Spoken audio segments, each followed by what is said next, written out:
മോശമെന്ന് എല്ലാവർക്കും അറിയാം. അല്ല, അത് ലൈവിലായാലും ഒരാളെ ടാർഗറ്റ് ചെയ്ത് മാത്രമായിട്ട് അവർ നല്ലത് മാത്രം ചെയ്ത് മാത്രമായിട്ട് കാണിക്കുന്ന ഒരു അങ്ങനെ കാണിക്കുന്നുണ്ടല്ലോ. അതാ ചോദിച്ചത്. അതൊക്കെ നിങ്ങൾ ഈ ചോദ്യങ്ങൾ മേക്കേഴ്സിനോട് ചോദിക്കുന്നതാണ്. അതിൽ എനിക്കൊരു പറയാൻ പറ്റില്ല. ഗോപിക്ക് എത്രമാത്രം വിഷമം ഉണ്ടായിരുന്നില്ല?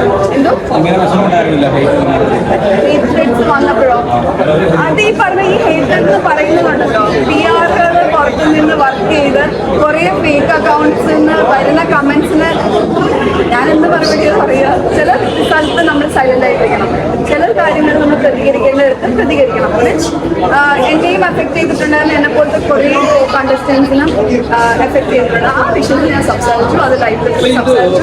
അതുപോലെ തന്നെ എനിക്കൊരു എക്സ്ക്ലൂസീവ് ഇന്റർവ്യൂ ഞാൻ കൊടുത്തു, അവിടെ സ്റ്റോപ്പ് ചെയ്തു. ഇനി അതിൽ ഞാൻ കൂടുതൽ ഒരാൾക്ക് ഇത് കൊടുക്കേണ്ട ആവശ്യം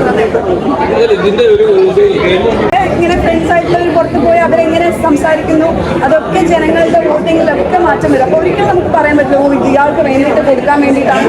ഐ ഡോണ്ട് തിങ്ക്. ഒരുപാട് പേരുണ്ടായിരുന്നു. സിബിൻ പുറത്തായി. സിബിന് ഇഷ്ടമായിരുന്നു, പൂജനെ എനിക്ക് ഭയങ്കര ഇഷ്ടമായിരുന്നു. പക്ഷെ അവരൊക്കെ പുറത്തായി. ജിൻഡോനെ ഇഷ്ടമാണ്. അങ്ങനെ ആരുമില്ല, എല്ലാവരുടെയും ഒരു രീതിയിൽ ഇപ്പൊ എനിക്ക് തോന്നുന്ന കുറച്ചൊരു മാറ്റം വന്നിട്ടുണ്ട്. എനിക്കറിയത്തില്ല, അത് അവരോട് ചോദിച്ചാലേ അറിയുള്ളൂ. അവർക്കുള്ളിൽ എന്തായിരുന്നു എന്നുള്ളത് അവർക്കേ അറിയുള്ളൂ, അവരോട് ചോദിക്കും. എനിക്കറിയില്ല, അതിനെക്കുറിച്ച് ഞാൻ കമന്റ് ചെയ്യില്ല. ഒരിക്കലും നമ്മള് അങ്ങനെ ഒരു ബാഡ് ആംഗിളിലേക്ക് കൊണ്ടുപോകും.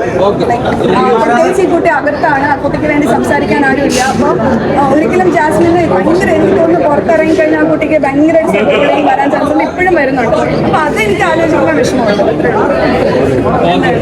Thank you.